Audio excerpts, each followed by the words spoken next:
Es un caso del que todos están hablando en este momento.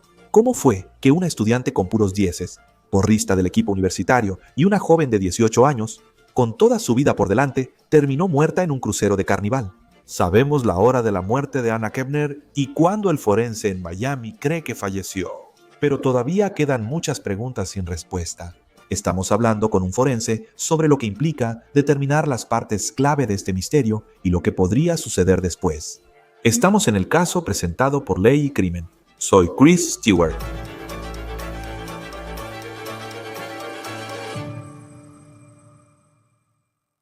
Muy bien, vamos a analizar las pistas que tenemos en este caso. La chica Anna Kepner, que fue encontrada muerta a bordo de un crucero Carnival durante el fin de semana. Tendré a la doctora Nada Rutherford, forense del condado de Richland, Carolina del Sur, para explicar qué implica una investigación así, qué puede incluir una autopsia y cómo nos revela qué le sucede a una persona al morir. Pero antes de desglosar esa parte, quiero hablar sobre lo que sabemos hasta ahora en este caso. Lo que están viendo aquí es un video que fue grabado por Sheldon Fox, quien es reportero de WSBN-TV en Miami. Y es un video de un cuerpo siendo retirado del crucero Carnival llamado El Horizonte. Esto fue el sábado 8 de noviembre. Luego fue transportado a la oficina del médico forense en el condado de Miami-Dade, donde han dado a conocer información muy interesante de la que vamos a hablar en un momento. Aquí está la chica clave en este caso, Anna Kepner, de solo 18 años. Era estudiante de último año de preparatoria en Titusville, una comunidad de la costa este de Florida. Está al este de Orlando. En su preparatoria, su auto está estacionado en el lugar que le correspondía como estudiante de último año, como un tributo, y ese auto permanecerá ahí el resto del año como un recuerdo de quién era Kepner. Su familia dijo a ABC News, en su única entrevista por ahora, que Kepner había hecho un examen para quizá unirse al ejército tras graduarse de preparatoria. Era una chica con mucho futuro y sus redes sociales muestran a una adolescente típica. Le gustaba hacer bailes de TikTok y estar con amigos. Esta fue su última publicación en redes sociales. Fue publicada un día antes de Halloween, el 30 de octubre. Es una foto con la leyenda: mereces ser feliz, pero si no es conmigo, entonces olvídalo. No se sabe si tenía pareja o quién estaba en su vida al morir. Tampoco está claro con quién estaba en el crucero, si fue sola o si estaba con un grupo o familiares en el Horizon cuando falleció. Hablemos de este barco en el que estaba, porque es un escenario muy único para una investigación como esta. El Carnival Horizon. Estamos hablando de un crucero enorme. Este puede transportar aproximadamente 4.000 pasajeros. Quiero decir, ese es el tamaño de un pequeño pueblo. Es una ciudad flotante con 15 cubiertas. La gente puede vivir una gran experiencia a bordo mientras vacaciona y visita lugares del Caribe, como Jamaica, Islas Caimán y Cozumel, México. A bordo hay numerosos restaurantes, bares y espacios para que la gente disfrute durante la semana. Estoy seguro de que el FBI investiga todos esos lugares para saber qué le pasó a Anna Kepner. Por el TikTok de Anna, sabemos que este fue su segundo crucero de Carnival este año. Este video lo publicó en mayo en un crucero, con la frase "Quiero volver". Parece que en ese crucero estaba con miembros de su familia, pero de nuevo, en cuanto a este crucero, no sabemos con quién estaba viajando. Contacté a Carnival Cruise Lines para una declaración y esto fue lo que respondieron. El FBI investiga la muerte de una huésped del Carnival Horizon, crucero que volvió al puerto de Miami el sábado 8 de noviembre. Como el asunto sigue bajo jurisdicción de las autoridades, la Oficina de Asuntos Públicos del FBI en Miami debe dar más detalles. Nuestro enfoque está en apoyar a la familia de nuestra huésped. También me comuniqué con el FBI. Aún no nos han respondido, pero han confirmado a otros medios que están involucrados en la investigación. Carnival también mencionó eso en su declaración para nosotros. Pero aparte de confirmar la muerte de Anna Kepner, no dicen mucho más. Ahora profundizaremos en lo que sabemos hasta ahora de esta investigación. Porque, según la oficina del médico forense de Miami-Dade, y esto fue una parte importante de este caso, se ha determinado que la muerte de Anna ocurrió el día antes de que el barco regresara al puerto, el 7 de noviembre. El médico forense indica que la hora de muerte de Ana fue a las 11:17 de la mañana, el viernes. Eso, por supuesto, es una hora muy específica, las 11:17 de la mañana. El doctor Rutherford, el forense con quien hablaré en un momento, y yo hablamos un poco sobre lo que eso podría significar. Ahora no está claro cómo murió Ana. Saben, al parecer, la hora de su muerte, pero la causa de la muerte aún no ha sido revelada. El FBI no ha comentado sobre el caso ni ha informado si sospecha de juego sucio en la muerte de Ana. Su cuerpo ya ha sido entregado a una funeraria cerca de su ciudad natal, donde será sepultada. Los resultados iniciales de la autopsia no han sido publicados y podría tomar varias semanas para que los resultados finales se hagan públicos. Eso es según floridatoday.com. Si el forense acertó y Ana murió el viernes por la mañana, casi al mediodía, y el barco volvió a Miami unas 24 horas después, no se sabe cuándo hallaron su cuerpo, en qué estado y dónde estaba en el barco. Ahora, el FBI dice que está a cargo de investigar muertes sospechosas de ciudadanos estadounidenses. Es importante aclarar que una investigación del FBI no implica necesariamente juego sucio. Ahora, todavía no han utilizado oficialmente el término sospechoso en este caso, pero en su sitio web, el FBI dice que tiene la autoridad para investigar delitos y hacer cumplir las leyes de Estados Unidos, en cruceros, en otras embarcaciones, en alta mar o dentro de las aguas territoriales de Estados Unidos. Depende de varios factores, incluyendo la ubicación de la embarcación, la nacionalidad del perpetrador o de la víctima, y no sabemos si hay un perpetrador, en este caso, la propiedad de la embarcación, los puntos de embarque y desembarque y el país en el que está registrada la embarcación. También dice que, en general, Estados Unidos tiene jurisdicción sobre los delitos cometidos en un barco si el delito ocurre dentro de la jurisdicción marítima de Estados Unidos y la embarcación es propiedad total o parcial de una persona o empresa estadounidense. También existe jurisdicción sobre delitos cometidos por o contra ciudadanos estadounidenses en embarcaciones extranjeras. Si los delitos ocurren en un viaje con salida o llegada programada a Estados Unidos. Ahora, barcos como el Horizon, de nuevo, son enormes, y la línea de cruceros tiene su propio equipo de seguridad a bordo del barco. La compañía cuenta con un equipo de seguridad corporativa que se comunica con el FBI sobre posibles delitos a bordo. Uno de nuestros expertos, exagente del FBI, comentó esta semana: muchos exagentes del FBI laboran en seguridad corporativa de líneas de cruceros. Carnival afirma en su sitio web que ha invertido miles de millones en la seguridad de sus barcos en la última década. Y cito: todos los barcos también son monitoreados las 24 horas del día, los 7 días de la semana, en un centro de operaciones de flota de última generación en nuestra sede en Miami. Además del monitoreo electrónico de los sistemas del barco, el Centro de Operaciones de Flota tiene expertos técnicos, marinos y náuticos que ofrecen soluciones y apoyo al capitán y al equipo de liderazgo. No se sabe qué tipo de cámaras había sobre Ana la noche que murió. Ahora, quiero seguir reiterando esto, porque cuando buscas este caso en línea, ves muchas especulaciones. Hay muchos rumores en Internet sobre cómo esta joven pudo haber perdido la vida, y la verdad es que el FBI solo está confirmando que Ana ha fallecido.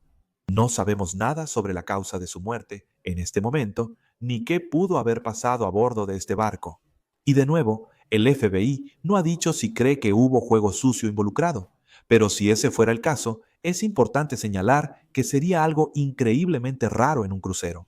Solo encontramos información en el blog Luxury Travel Diva, que cita a la Asociación Internacional de Líneas de Cruceros, indicando que desde el año 2000 solo ha habido 15 muertes por violencia en cruceros. Así que eso sería increíblemente raro si esa es la dirección que toma esta investigación. Ahora vemos publicaciones de personas que dicen haber estado en el Horizon el día que murió Ana. Y una mujer a bordo del barco escribió en Facebook: recibimos la llamada de emergencia esa mañana, pero no esperábamos enterarnos de esta tragedia. Otro viajero escribe: una joven de 18 años, llamada Anna Kepner, fue hallada sin vida en el barco Carnival Horizon. El viernes, alrededor del mediodía, mientras estábamos sentados en el área de la alberca Habana, escuchamos que se anunció una emergencia médica por los altavoces del barco. Ahora, si su fecha es correcta y fue el viernes cuando se descubrió el cuerpo de Ana, ¿qué pasó entre ese momento y cuando el barco llegó de regreso al puerto de Miami el sábado? Ahora, mientras surgen tantas preguntas alrededor de su muerte, estamos viendo a muchas personas rendir homenaje a esta chica que perdió la vida. Una chica que tenía un futuro tan brillante por delante. La familia de Ana contó a ABC News que le encantaba el agua. Tenía licencia de navegación y certificación en buceo. Le gustaba convivir con sus amigas, salir de compras y maquillarse, como muchas adolescentes. Su familia dijo a ABC News que era una estudiante feliz, alegre, de dieces y con un futuro brillante. Su familia contó que Ana recién terminó el examen para entrar al ejército tras la preparatoria. Su familia contó que practicó gimnasia desde niña y luego fue porrista universitaria. Kepner asistió a la escuela cristiana Temple, que ha publicado varios homenajes tras su fallecimiento. Uno escrito por un maestro que dice, cito, «Eras una joven brillante y de buen corazón, cuya presencia traía calidez y energía al salón de clases. Tu curiosidad, amabilidad y preocupación por los demás dejaron una huella duradera en mí y en quienes te conocieron. Extrañaré que asomes la cabeza en mi oficina para saludarme y que eso se convierta en una divertida conversación de 15 minutos. Perderte es desgarrador, pero sigo agradecido por el tiempo que compartí contigo y el privilegio de que te hayas convertido en parte de nuestra familia TCS. Tu ausencia se sentirá todos los días, pero tu impacto y los recuerdos que creaste seguirán viviendo en nuestros corazones. Hablemos ahora con la doctora Nada Rutherford, forense del condado de Richland, Carolina del Sur, sobre esta investigación y su posible rumbo. Gracias por tu tiempo. Como siempre, con investigaciones como esta, donde todavía estamos esperando obtener más información, una parte de esta investigación que parece ser un verdadero punto clave por la que estamos esperando lo que viene. Lo que podría venir después es la hora de la muerte que el forense de Miami-Dade indica como las 11:17 de la mañana del viernes 7 de noviembre. ¿Qué te dice eso? Bueno, la especificidad de esa hora es realmente interesante para mí. Así que o tienen más información de la que tenemos en este momento para poder decir específicamente 11:17 de la mañana. Normalmente, cuando hacemos una declaración de fallecimiento, y especialmente si es al día siguiente que estamos descubriendo el cuerpo o en contacto con el cuerpo, vamos a dar una estimación como o entre las 9 y las 11 de la mañana o entre las 10 y las 11 de la mañana, cuál sea ese rango de tiempo, porque puede que no sepamos exactamente. Así que esto me dice que o tienen una línea de comunicación directa, ya sea con su teléfono, con quien haya sido la última persona en hablar con ella. La línea de tiempo que llevó hasta ese 11:17 va a ser muy importante. Y creo que así es como tienen esta hora específica.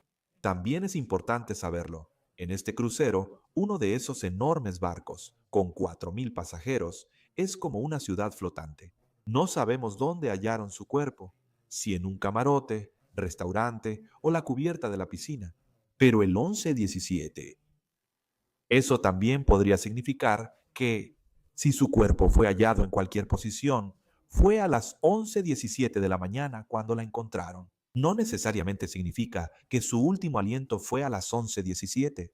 Exactamente, a menos que tengan cámaras. Así que si la muestran, tuve un caso muy extraño una vez donde una chica entró. La vieron en la cámara y simplemente se acostó, pero nunca se levantó. Así que pusieron la hora de la muerte. Ella estaba actuando un poco raro antes de acostarse y entonces la hora de la muerte se registró en el momento en que dejó de moverse. Así que teníamos una hora muy específica. Podría ser una situación así, donde la encontraron en una zona pública y pueden ver en la cámara que tal vez ese fue el momento en que dejó de moverse o cuando dejó de respirar o cuando dejaron de haber signos de vida. Y cuando se trata de la hora en que el barco regresó a Miami, así que parece, por lo que podemos ver, que este fue un crucero de 6 días por el Caribe. Y luego sigue su camino, sale de Miami y luego regresa a Miami. Su cuerpo, según dicen, fue encontrado en un momento desconocido, pero la muerte ocurrió a las 11:17 del viernes. El barco no regresa hasta la mañana del día siguiente. ¿Eso te dice algo sobre lo que pudo haber pasado a bordo del barco? Que hubo como aproximadamente 24 horas hasta que su cuerpo regresó a tierra para ser llevado al médico forense. Realmente no nos da información adicional. Lo que sabemos es que ella murió el 7 de noviembre y parecen estar muy seguros de eso. Así que ya sea que eso sea el rigor mortis con el que la encontraron, el endurecimiento muscular que ocurre entre 2 y 6 horas después de la muerte. Entonces tienes una situación donde sabes que su cuerpo empezó a endurecerse. Ese rigor mortis se afloja tras 24 a 36 horas. Pero, de nuevo, ciertas cosas pueden acelerar ese proceso o ralentizarlo.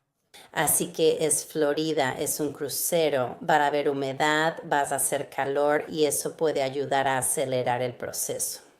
Así que me interesaría mucho saber en qué estado se encontraba su cuerpo cuando lo recibió la oficina del médico forense. La mayoría de la gente piensa que los cuerpos se meten en un congelador, pero no es así, los refrigeran. Y a veces, si saben que van a sacar ese cuerpo del barco, puede que no necesariamente esté refrigerado.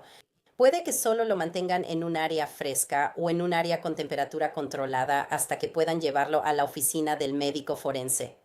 Pero de nuevo, ese cuerpo no deja de descomponerse. Los procesos post-mortem normales siguen ocurriendo.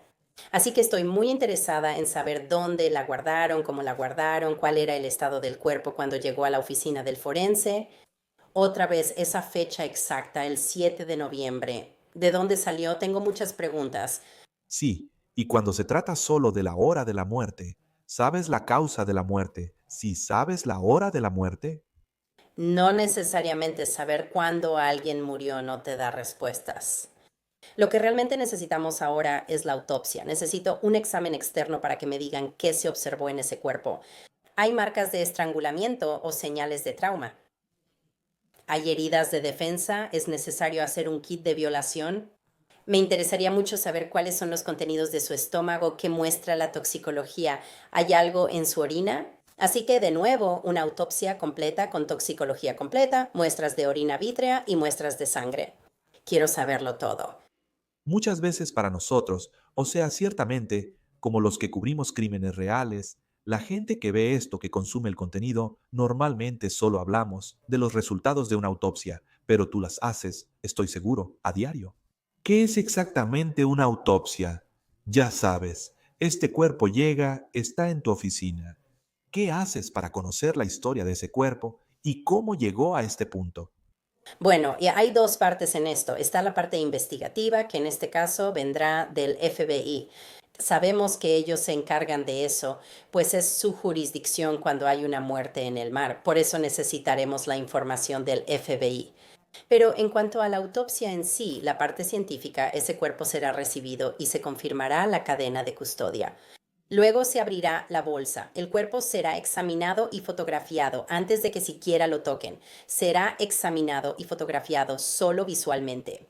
Se anotarán marcas, rasguños, punciones, heridas, posición de brazos y ojos y si está el attaché noir, ya que ayudan a determinar la hora de la muerte. Es como una línea oscura en el ojo. Y eso a veces puede darnos información sobre cuándo pudo haber fallecido este cuerpo. Y entonces revisamos todas esas cosas, por delante y por detrás, anotamos todas esas cosas. Luego se hace una incisión en forma de ipu, empezando en los hombros y bajando hasta el ombligo. Literalmente parece una I. Y luego se abre el cuerpo, se abre el pecho y se retira el esternón.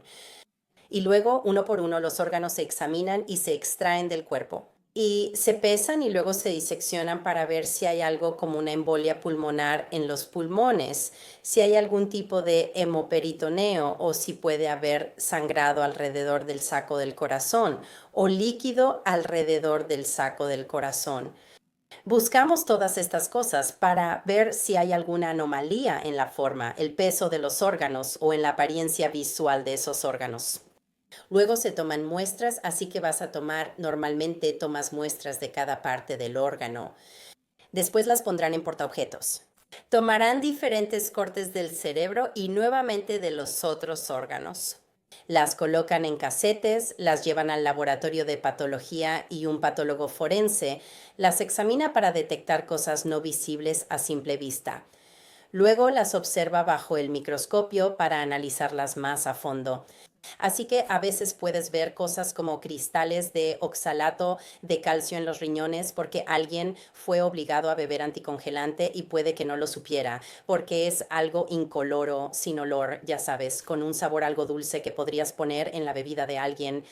Pero eso puede que no sea evidente en la autopsia, pero sin duda se puede ver cuando pones ese pedazo de riñón bajo el microscopio. Verás esos cristales de oxalato de calcio. Una autopsia es un proceso detallado. También extraen el líquido ocular como el humor vítreo. Tomarán muestras de sangre y también tomarán muestras de orina en caso de que haya algo en esos tejidos o líquidos que pueda decirnos más sobre la causa de la muerte. ¿Cuánto tiempo tarda en hacerse una autopsia? Quiero decir, si su cuerpo fue, ya sabes, el sábado por la mañana, llevado a la oficina del médico forense, ¿qué pasa después? Entonces, depende del trabajo, de la carga de trabajo en esa oficina. En el condado de Richland procuramos hacer autopsias en 24 horas. Estoy aprendiendo después de hablar con personas de todo el país que es muy raro que una autopsia se haga el mismo día o dentro de 24 horas. Así que la mayoría de las veces la autopsia se realiza dentro de un plazo de 7 días. Y recogen todas esas cosas. Tienes que pensar que cuando la sangre deja de bombear por el cuerpo, todo se detiene. Pero quieres tratar de recolectar esos fluidos lo antes posible para que no haya interferencia del cuerpo descomponiéndose y teniendo cosas extra ahí como alcoholes. Tu cuerpo producirá alcoholes naturalmente como subproducto de la descomposición post-mortem. Y por eso no quieres nada que vaya a enturbiar tu investigación. Así que me imagino que tratarían de hacer esta autopsia lo más rápido posible. Y cuando se trata de la hora de su muerte, que fue aproximadamente un poco antes del mediodía del viernes, el barco no regresa al puerto hasta el día siguiente. No sabemos si el FBI hizo que alguien volara en, digamos, un helicóptero o llegara al barco en una lancha más pequeña para comenzar la investigación. Quiero decir, y de nuevo, no sabemos si aquí hubo juego sucio, pero ¿cuánto tiempo tienes una vez que encuentras un cuerpo para analizar lo que podría ser una escena del crimen, o al menos la evidencia importante que la rodea, para comenzar una investigación? No sé qué ocurrió en el barco durante unas 24 horas después de que la encontraron. Parece que entre ese momento y cuando sacaron su cuerpo, no hay información clara.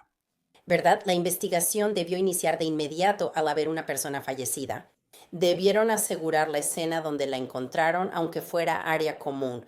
Era necesario hacerlo, porque la cadena de custodia en esto va a ser sumamente importante para que la familia obtenga las respuestas que necesita y posiblemente justicia para esta joven que falleció. Entonces aseguraron la escena donde encontraron su cuerpo y cuánta información tienen. Y de nuevo, puede que no nos estén diciendo nada al público, lo cual ciertamente tienen derecho a hacer porque esta es una investigación activa, pero en el momento en que se encuentra ese cuerpo, todo debería haberse detenido y todo debería haberse preservado. Así que no me importa si era un pedazo de, ya sabes, servilleta tirada en el suelo cerca de ella. Debería haberse recogido como posible evidencia. Y sé que no tienen cruceros en el condado de Richland y probablemente no manejan casos de cruceros. Pero al hablar con tus colegas de todo el país, ¿con qué frecuencia cubres y trabajas en un caso como este? Así que no es muy común. Quiero decir, todos hemos visto casos donde la gente se intoxica con la comida o ya sabes, cosas raras como esas, pero esto no es muy común. Quiero decir, en general, los cruceros son actividades seguras, divertidas y placenteras, y realmente no tienes que preocuparte por la seguridad en ese sentido. Pero todos sabemos que el mal viaja y espero por esta joven que este no haya sido un caso de que el mal viajara con ella. Sí, no, lo dijiste increíblemente bien. Mucha gente la recuerda. Tenía toda una vida por delante y ya había logrado mucho a los 18 años. Esperamos recibir pronto más información del FBI. Doctora Nada Rutherford, forense de Richland, Carolina del Sur, es un gusto tenerla en Law and Crime. Gracias por estar aquí. Muchas gracias por invitarme, Chris. Según el obituario de Kapner, su celebración de vida está programada para el jueves 20 de noviembre. Eso es todo del caso presentado por Law and Crime. Suscríbanse a nuestro canal en YouTube y Spotify. Soy Chris Stewart. Nos vemos la próxima vez.